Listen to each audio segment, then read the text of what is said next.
Bismillahirrahmanirrahim. Alhamdulillahi rabbil alamin. Wassalatu wassalamu ala sayyidil mursalin wa ala alihi wa sahbihi ajma'in. Subhanaka la ilma lana illa ma 'allamtana innaka antal alimul hakim. Allahumma aftah alaina hikmataka وانشر علينا من خزائن رحمتك يا أرحم الراحمين. Yang dikasihi Al-Fadhil Tuan-tuan Imam, pengurusi dan seluruh ahli jawatan kuasa masjid, hadirin hadirat para jamaah yang dimuliakan. Alhamdulillah, syukur kita kepada Allah kerana pada malam ini Allah masih mengizinkan kita bertemu. Umur kita masih ditakdirkan dengan umur yang tertentu, yang hanya Allah yang maha mengetahui sampai bila ajal kita. Sebahagian daripada sahabat kita telah pergi meninggalkan kita. Alhamdulillah, Allah masih kekalkan kita dalam iman dan Islam. Mudah-mudahan istiqamah hingga ke hari kematian. Pada malam ni kita menyambung perbincangan kitab Kuasa Pemerintahan Islam yang dikarang oleh almarhum Tuan Guru Haji Harun Tayyib. Dan perbincangan kita sudah sampai kepada tajuk soal ciri-ciri pemilihan calon-calon khalifah, dan kita sampai pada halaman 72, iaitu antara sifat kepimpinan, antara ciri-ciri calon khalifah adalah mempunyai sifat kepimpinan Islam yang sempurna.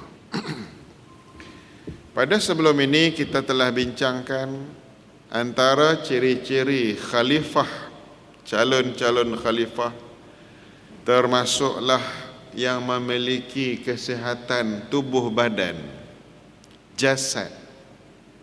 Yang kedua, kita telah bincangkan mestilah mempunyai ilmu pengetahuan. Dan sambungan pada malam ni adalah calon khalifah mestilah mempunyai ciri-ciri sifat-sifat kepimpinan Islam, mempunyai kewibawaan untuk menjadi seorang pemimpin. Selain daripada apa yang telah disebutkan secara ringkas berhubung dengan kelayakan seorang calon ketua negara Islam, berhubung dengan tubuh badannya, dia juga mestilah terdiri daripada mereka-mereka yang mempunyai sifat-sifat kepimpinan Islam yang sempurna. Apakah dia sifat-sifat kepimpinan Islam? Sifat ini pula mengandungi syarat-syarat yang tertentu. Apabila disebut sifat kepimpinan Islam, syarat untuk menjadi pemimpin negara Islam, syarat yang pertama, calon itu hendaklah seorang Muslim. Nak jadi ketua negara Islam, menjadi ketua kerajaan Islam, mestilah yang pertama, yang paling utama adalah Muslim, seorang yang Islam. Kerana tujuan utama pelantikan khalifah adalah untuk menjalankan syariah Islam dalam semua lapangan hidup, sama ada di bidang kenegaraan dan di bidang peribadatan. Hal yang seperti ini tentunya tidak biasa dilakukan oleh orang yang tidak beragama Islam. Syarat pertama, sifat kepimpinan Islam adalah Muslim. Mestilah orang Islam menjadi ketua nombor satu negara. Kerana apa? Kerana matlamat khalifah itu sendiri adalah an aqimuddin wa siyasatud dunya bih. Menegakkan hukum agama, menegakkan ajaran Islam, melaksanakan segala syariat Allah Subhanahu wa taala di dalam negara dan mengadakan polisi-polisi pentadbiran negara menurut hukum syariat. Apabila tujuan politik, tujuan khilafah adalah untuk menegakkan syariat, maka apa yang penting mestilah dipimpin oleh orang yang beriman. Orang yang tidak beriman, orang yang bukan Muslim, dia tidak ada taklif, dia tidak ada tanggungjawab untuk melaksanakan syariat sebab kafir. Walaupun mereka bijaksana dan mampu memimpin rakyat untuk memberikan kebajikan kepada rakyat, mampu menjana ekonomi negara, mampu memberikan mentadbir negara mengikut akal fikiran mereka, memberikan keadilan kepada rakyat. Mungkin pemimpin yang bukan Islam ini dia mampu mentadbir negara sebagaimana negara-negara kafir. Mereka bukan Islam, tetapi mereka tidak mampu menunaikan syariat. Dan kita yakin bahawa pentadbiran di bawah seorang pemimpin Islam itu lebih berkualiti daripada pemimpin yang tidak berpegang dengan wahyu Allah Subhanahu wa taala. Kerana seseorang pemimpin Islam itu terikat dengan keimanan kepada Allah. Kita terikat dengan soal dosa dan pahala. Apa yang dibuat di atas dunia dalam urusan politik negara akan disoal siasat di hari akhirat kelak. Itulah ikatan keimanan seorang pemimpin Muslim. Dia bukan sahaja memikirkan untuk melaksanakan syariat, bukan sahaja bertanggungjawab untuk menjaga kebajikan rakyat, bukan sahaja bertanggungjawab mentadbir ekonomi dan bajet negara, bukan sahaja bertanggungjawab menyelesaikan masalah rakyat dan negara, bukan hanya bertanggungjawab untuk mencegah negara daripada dijajah, bukan sahaja bertanggungjawab soal keamanan dan keselamatan, tetapi yang lebih membimbangkan, apabila melaksanakan tanggungjawab ini, di sana ada dosa dan pahala. Di sana adanya rakib dan atid yang menjadi juru audit, yang menulis setiap perbuatan yang apa yang telah dilakukan, yang sedang dilakukan. Bukan hanya audit negara, bukan hanya audit daripada suara rakyat. Yang lebih dibimbangi adalah audit yang datang daripada Allah Subhanahu wa taala. Maka sebab itulah syarat utama nak jadi khalifah, syarat kepimpinan Islam adalah mestilah seorang itu Muslim, kerana dia seorang yang bertanggungjawab bukan hanya kepada kabinetnya, bukan hanya kepada rakyatnya, tetapi bertanggungjawab kepada Allah. Berat. Ni berat tuan-tuan. Yang kedua, calon ketua negara Islam ini mestilah dari kalangan orang yang merdeka, iaitu bebas.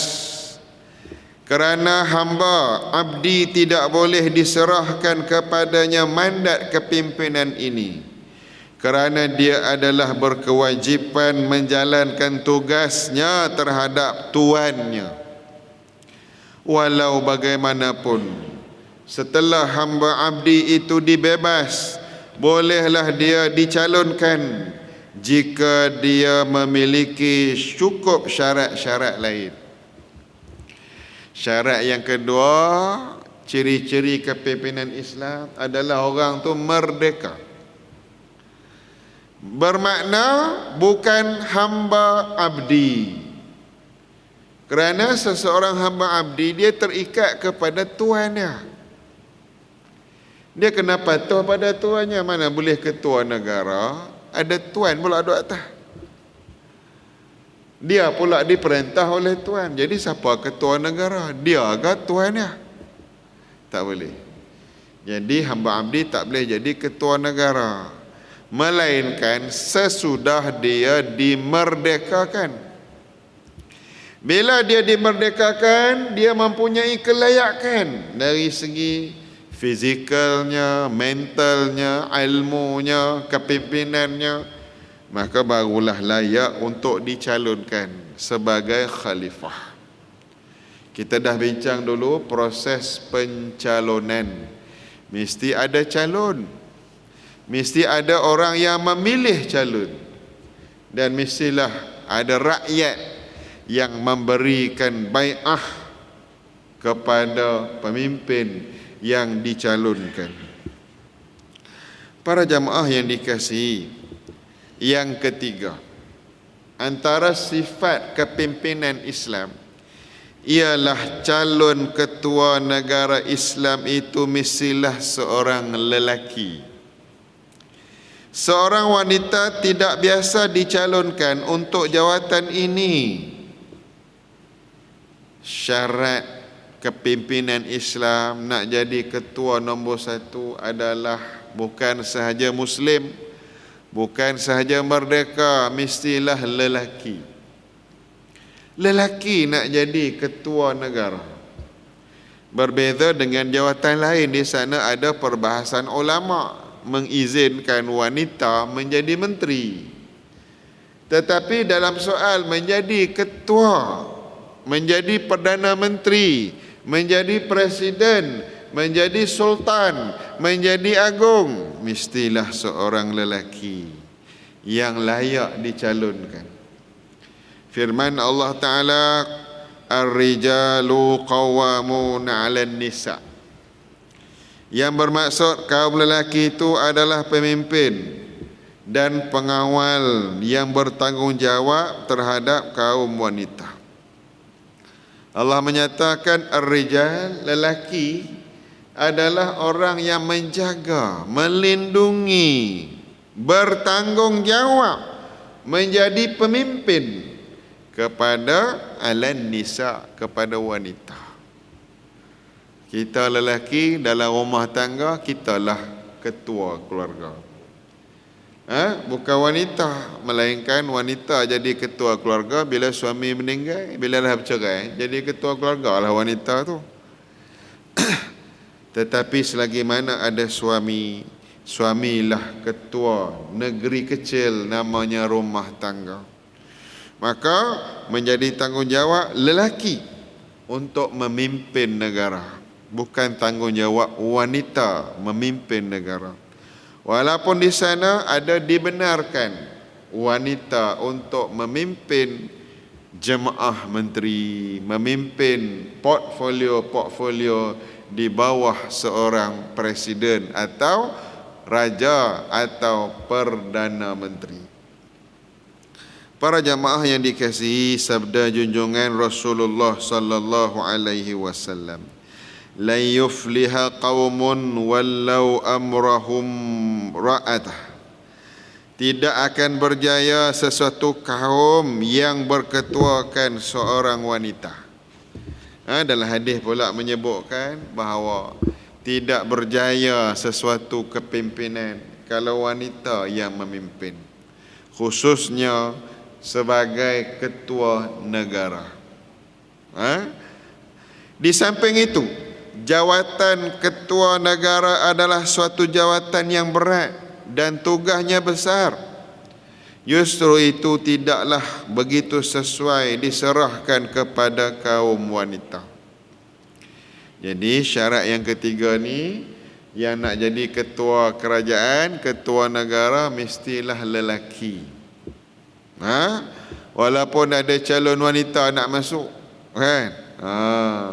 Maka kita kena faham, bagi lelaki itu memimpin negara.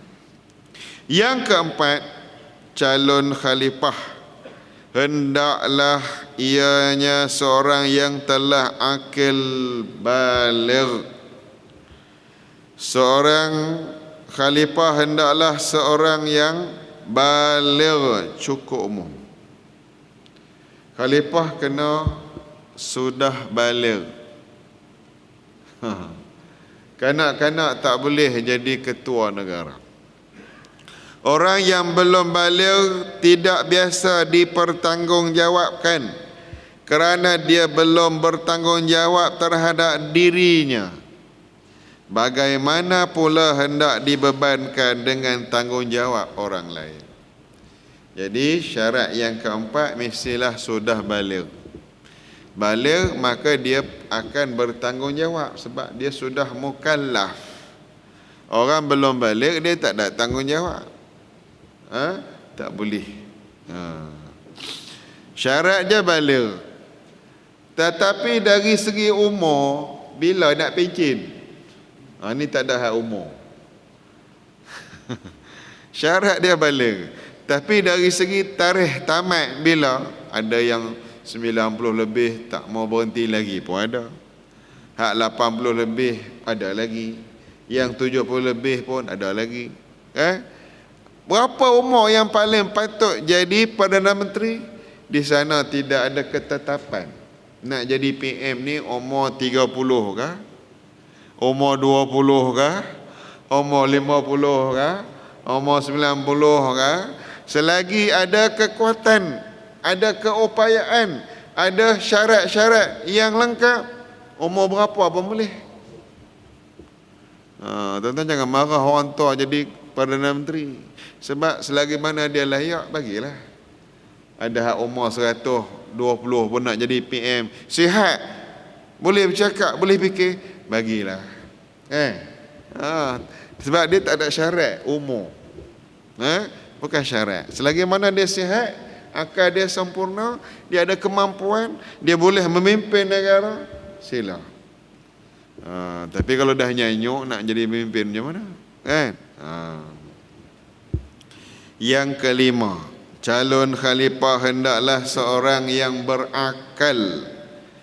Tadi seorang yang baligh. Yang kelima, hendaklah orang yang berakal. Malah mengikut Imam Al-Mawardi, mestilah seorang yang bijak, berpandangan jauh dan cekap. Nak jadi pemimpin, orang gila tak boleh. Walaupun dia pandai isi borang, nak jadi calon tak boleh. Awal lagi kena tolak. Kalau ada orang gila yang isi borang nak jadi Perdana Menteri, nak jadi Presiden, awal lagi dah kena tolak. Syaratnya berakal. Kata Imam Al-Mawardi, bukan sahaja berakal, bahkan orangnya bijak. Orang kena bijak. Berakal, semua orang, majoriti manusia ni berakal. Tapi yang bijak dan berpandangan jauh serta cekap, kena bijak. Nak berdepan dengan pelbagai keadaan, dia kena bijak. Orang macam kita ni belum lagi bijak. Walaupun berakal, bijak dalam pentadbiran rumah tangga, okey. Bijak dalam pentadbiran kampung, okey. Bijak dalam pentadbiran masjid, okey. Bijak dalam pentadbiran DUN dan parlimen, okey. Tapi belum tentu bijak untuk menjadi ketua negara. Sebab tu biasanya ketua negara ni orang lama juga. Hak umur 69, yang umur ialah yang warga mah.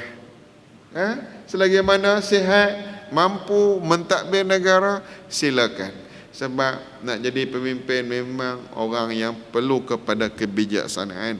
Dan dahulu kala ada pemimpin yang umur 20-an mampu memimpin kerajaan. Sultan Muhammad Al-Fatih umpamanya orang muda. Orang muda mampu memimpin kerajaan besar. Tak ada masalah, asalkan dia ada kebijaksanaan, ada kemampuan untuk membuat keputusan. Ini suruh buat keputusan tak boleh, saya rasa boleh. Mai orang lain pula, saya rasa tak boleh. Duk rasa dia. Payah. Kalau dia buat 2-3 keputusan, flip-flop, pening. Dia kena orang yang boleh membuat keputusan yang terbaik bagi kerajaan dan rakyat. Para jamaah yang dikasihi, setelah kita melihat 5 syarat tadi, ada lagi syarat-syarat lain untuk dicalonkan menjadi khalifah, iaitu syarat dalam bidang ilmu pengetahuan. Syarat dalam bab ilmu pengetahuan. Ilmu pengetahuan yang macam mana? Ini kena faham. Adakah ilmu tu dalam bab kedoktoran? Adakah dalam bab kejuruteraan? Adakah dalam bab ekonomi? Adakah dalam bab pembangunan? Adakah ilmu dalam bidang pentadbiran awam? Kita tengok seseorang calon yang akan dilantik menjadi ketua negara Islam itu, hendaklah dia berkeahlian dalam bidang ilmu pengetahuan. Mestilah mempunyai ilmu pengetahuan.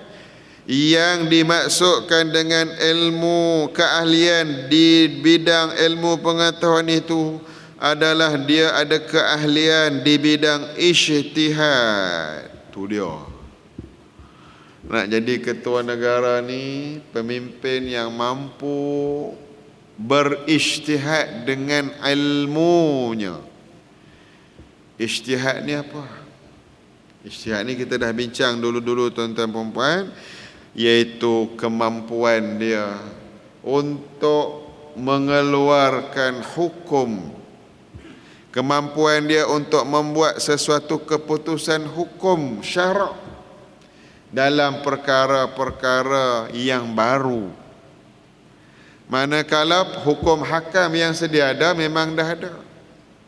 Dalam hukum hakam perkara-perkara baru, umpama hari ni benda-benda baru ni, wabak COVID-19.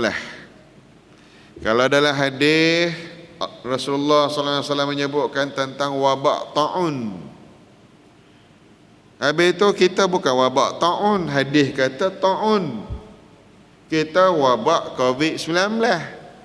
Adakah boleh dikiaskan, boleh diijtihadkan oleh para ulama? Maksud ta'un itu termasuklah segala wabak yang berbahaya seperti COVID-19. Kalau tak ada kemampuan berijtihad, maka susah nak buat keputusan. Melainkan pemimpin, ketua negara didokong oleh para ulama yang mampu berijtihad, yang akan memberikan pandangan fatwa kepada pihak kerajaan. Yang ni kita kena faham apa yang berlaku. Artinya dia haruslah berkemampuan memetik dan mengeluarkan hukum hakam Islam dari Al-Quran dan Sunnah tu dia. Ini sebaik-baik ketua negara, dia mampu mengeluarkan dalil daripada Al-Quran dan Sunnah. Apa masalah yang berlaku, mana rujukan dia, mana hadisnya, mana ayatnya, ini pemimpin yang sangat-sangat diharapkan. Sama ada hukum hakam itu yang berhubung dengan politik, soal ekonomi, undang-undang, kemasyarakatan, atau yang berhubung dengan akidah dan peribadatan. Inilah sebaik-baik pemimpin. Pemimpin yang mampu berijtihad dalam soal hukum hakam. Dia bukan hanya mengetahui hukum yang sedia ada, bahkan mampu berijtihad dalam hukum hakam yang baru. Berat tuan-tuan. Melainkan ketua negara itu dia memimpin secara kolektif. gabungan antara umara dan ulama memimpin negara, maka keputusan kerajaan tidak akan bercanggah dengan hukum syara. Keputusan kerajaan dipimpin oleh para ulama yang memberikan pandangan. Maka sebab itulah kita berhadapan dengan pelbagai keadaan yang pelbagai. Tambah hari ini kita nak ubah. Memang ubah yang paling mantap, ubah dengan tangan. Man ra'a minkum munkaran falyughayyirhu biyadihi. Sesiapa yang melihat kemungkaran, maka cegahlah, ubahlah dengan tangan, dengan kuasa. Fa illam yastati' fa bilisanih. Jika dia tidak mampu, maka ubahlah dengan lidahnya, lisannya. Fa illam yastati' fa biqalbih. Jika tidak mampu, ubahlah dengan hatinya. Hatinya membenci maksiat dan kejahatan. Tuan-tuan, cabaran nak ubah ni bukan semua orang faham yang mungkar itu mungkar. Ada sebahagian masyarakat mahupun pemimpin masih melihat yang mungkar itu makruh. Yang makruh itu mungkar. Kerana ilmu yang ada kepada mereka berbeza. Bukan senang nak ubah mind setting manusia yang menganggap makruh itu mungkar, mungkar itu makruh kerana kejahilannya. Maknanya cabaran kita nak ubah daripada kejahilan agama kepada celik agama. Nak ubah daripada buta agama kepada faham agama. Ini cabaran awal. Kan senang. Kita ni tuan-tuan perempuan, dia duk waktu maghrib mari mengaji. Tiba-tiba kawan kita bawa kita pergi kedai yang tengah karaoke waktu maghrib. Tuan-tuan boleh duduk berapa minit itu. Kita waktu maghrib main mengaji. Kawan kita ajak kita pergi kedai makan, duduk tengah karaoke waktu maghrib. Tuan-tuan rasa lagu mana? Boleh tak kita nak ubah tune jadi minat karaoke la tu juga?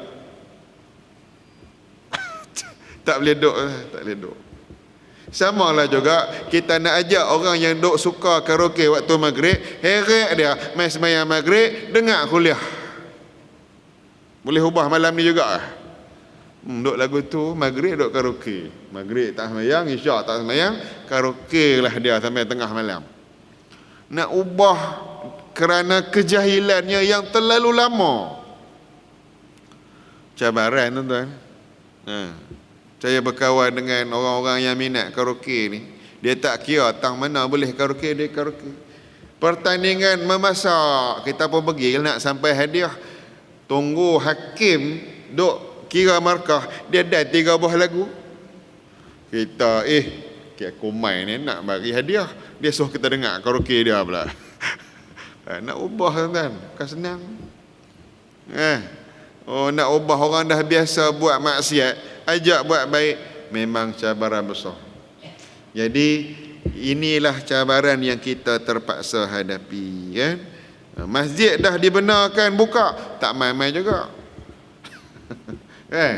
Ada sebahagian masyarakat waktu masjid tutup marah. Masjid kena tutup apa ni? Bila masjid Tuanku Sultan izinkan masuk masjid surau, tak mari juga. Jumaat pun tak mau mari. Walaupun banyak surau dah buat Jumaat dengan izin Sultan, tak pergi juga sembahyang Jumaat. Nak ubah macam mana? Waktu biasa pun dia tak sembahyang Jumaat. Waktu Covid dia kata mujur, tak termasuk dalam senarai. Mujur dia kata. Aku lama ni memang tak pergi sembahyang dah. Tak ada dalam senarai pula 40 orang. Lagi mujur. Kita ni tak masuk senarai, ronsin. Tak boleh lah nak sembahyang Jumaat di mana? Mana tempat yang boleh celah, pergi celah. Sebab ilmu yang ada pada kita. Terbukalah kejahilan kita dahulu kala. Hari ini sahabat anda kita ramai lagi berada dalam kejahilan. Nak ajak semayang pun susah. Nak laksana hukum hudud lagi penin. Lagi penin. Kejahilan yang terlalu meluah. Para jamaah yang dikasihi, keahlian di bidang ini memerlukan beberapa sifat yang lain. Ada beberapa sifat keahlian dia. Apa dia? Yang pertama, dia haruslah memahami Al-Quran dan Sunnah dari sudut bahasa, makna dan hukum. Nak jadi mustahik ni tuan-tuan. Kalau boleh pemimpin utama negara seorang yang mampu berijtihad. Tu dia. Dia mampu memahami Quran dan Sunnah. Dia juga harus mengetahui nasih dan mansuh, dan kedua-duanya supaya ia tidak berpegang dengan nas yang telah dimansuhkan. Ini tidak berarti dia mesti mengingat secara hafal akan semua ayat Al-Quran dan hadis-hadis itu, dan malah cukup baginya mengetahui ayat-ayat dan sunnah atau sunnah yang pasti dirujukkan untuk mengetahui hukum yang berhubung dengan mana-mana masalah yang dihadapi. Dia mesti tahu ada hukum Al-Quran dan sunnah. Kalau tak tahu, dia kena rujuk alim ulama. Ni ada orang dia kata, saya tak bagi bini saya pakai tudung sebab tak ada dalam Quran suruh pakai tudung. Tuan nak kata lagu mana? Dia kata dia duk baca Quran lama dah tak jumpa ayat suruh pakai tudung. Tu bukan sahaja tak boleh berijtihad, hukum asas pun dia tak faham. Hadis tak mau tengok, hadis saya tak baca lagi lah, saya baca Quran tak jumpa ayat suruh pakai tudung. Tak penin tuan-tuan. Jauh lah. Walaupun mampu mentadbir negara dari sudut yang lain, tetapi dari segi hukum hakam jahil. Ini masalah yang kita lalui sejak dahulu sampai sekarang. Yang kedua, dia harus mengetahui cara memetik hukum daripada Al-Quran dan Sunnah. Tu dia, kena pandai pula petik ayat mana, apa hukum. Tahu ayat ahkam, tahu sunnah, hadis-hadis hukum. Oh, ini lagi berat. Dia juga mestilah mengetahui tujuan sesuatu undang-undang yang itu diperundangkan oleh syarak. Di samping dia hendaklah mengetahui adat resam manusia dan keperluan mereka yang boleh diraikan semasa hendak mengeluarkan sesuatu hukum yang baru dipetik dari Al-Quran dan Sunnah. Tu dia. Nak jadi pemimpin, kena tahu hukum. Kena tahu mana ayat yang patut dipetik, mana ayat yang sudah dimansuh, mana adat resam yang perlu diraikan. Hari ini tuan-tuan, masalah yang berlaku hari ini, SOP itu pun duk balah juga. Masalah SOP.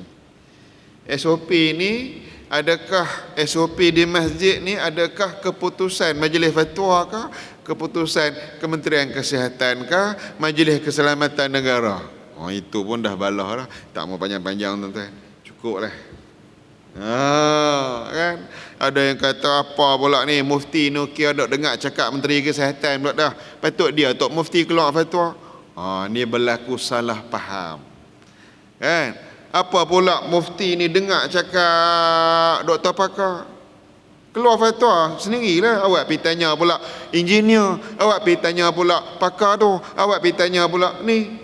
Tuan-tuan, dalam membuat sebarang keputusan fatwa memang perlu kepada kepakaran dalam semua bidang. Kalau nak bincang masalah biologi, kena tanya pakar biologi. Nak buat keputusan pemindahan organ halal ke haram, mesti tanya doktor pakar juga rujukan dia. Bukan mufti boleh buat keputusan tanpa merujuk kepada pakar-pakar dalam bidang masing-masing.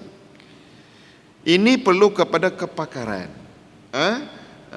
Bila mari soal cara nak solat di angkasa lepas, panggillah pakar dalam bidang angkasa lepas.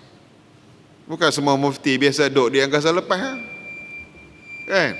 Jadi sebarang keputusan yang dibuat oleh majlis fatwa, muzakarah, jawatankuasa kajian syariah, mereka akan memanggil pakar, mengambil nasihat daripada kepakaran yang pelbagai sebelum membuat keputusan yang sesuai bagi umat Islam.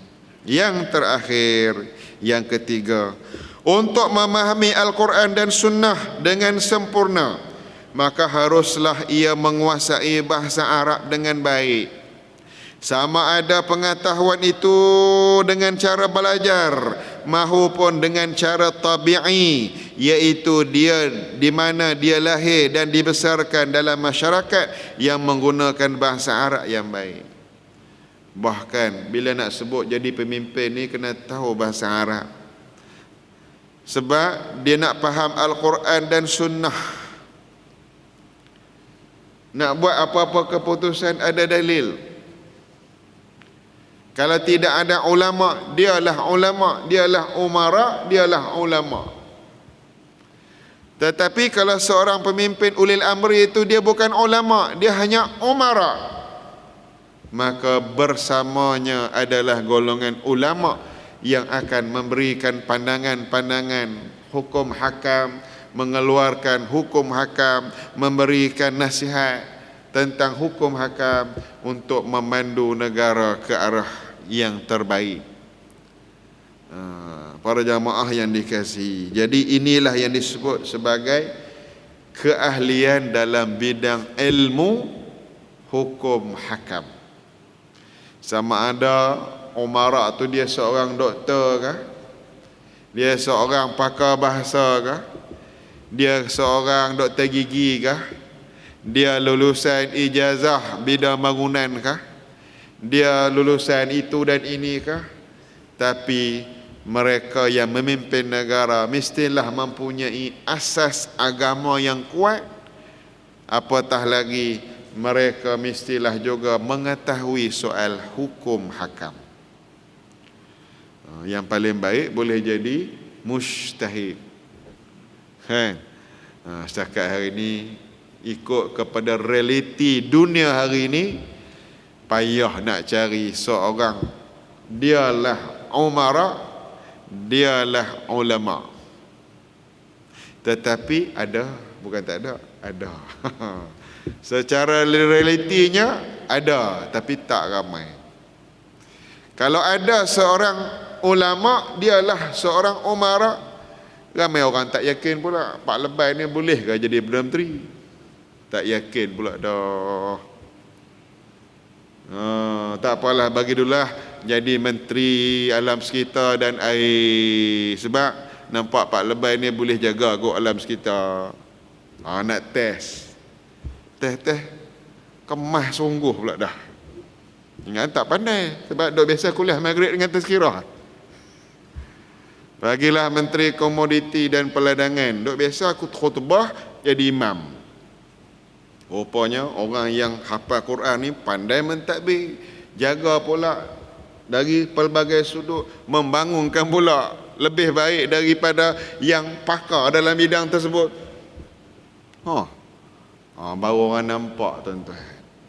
Dulu tak nampak. Orang yang ada basic agama yang kuat mampu memahami soal pelbagai negara.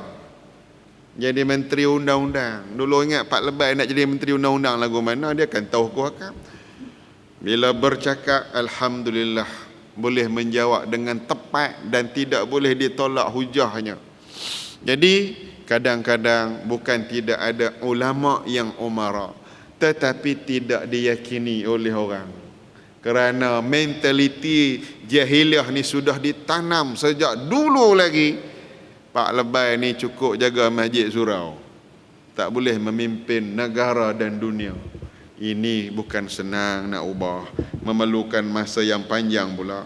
Wallahu a'lam bissawab. Sekadar itulah sedikit perbincangan kita pada malam ni. InsyaAllah akan datang kita sambung dalam aspek yang lain pula, iaitu syarat-syarat golongan yang layak untuk dicalonkan menjadi khalifah. Dan sikit lagi, sebagaimana biasa, sebagaimana yang diizinkan oleh pihak pentadbiran masjid, Saya tak bawa tabung tapi ada sejadah sebagaimana biasa tuan-tuan. Saya kena kutip derma juga. Memandangkan bulan 11 12 ni kita di sekolah yuran dah tinggal separuh. Gaji cikgu bayar sama je. Jadi perlu kepada sumbangan orang ramai. Sekolah kita tak pernah potong gaji cikgu.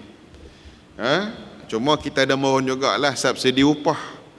Dah berbulan-bulan tak dapat subsidi upah. Jadi yuran tahunan pun dijadikan gaji dan allowance. Jadi kita perlukan bantuan daripada sahabat handai, tuan-tuan dan puan-puan yang dermawan untuk support sekolah-sekolah ni untuk terus berdiri teguh walaupun yuran dikurangkan tinggal separuh, tetapi sekolah pentadbiran, sewa, maka dari sudut gaji, KWSP, SOSO, semua ni kita boleh teruskan. Saya ada 17 orang staff tuan-tuan. Saya bukan guru besar, saya jadi penasihat sekolah. 17 orang guru. Sekali bayar gaji 20,000 lebih dengan KWSP. Bila separuh gaji, separuh yuran ni tak kutip, bayar separuh saja, memang susuk yang amat banyak. Perlu kepada bantuan daripada semua pihak. Wallahu a'lam. Bismillahirrahmanirrahim. Alhamdulillahi rabbil alamin. Wassalatu wassalamu ala sayyidil mursalin wa ala alihi wa sahbihi ajma'in. Allahumma faqihna fid din wa 'allimna at-ta'wil. Allahumma 'allimna minhu ma jahilna wa dhakkirna minhu ma nusina. Allahumma iftah bainana wa bain qaumina bil haqq wa anta khairul fatihin. Wa sallallahu ala sayyidina Muhammad wa ala alihi wa sahbihi ajma'in. Walhamdulillahi rabbil alamin.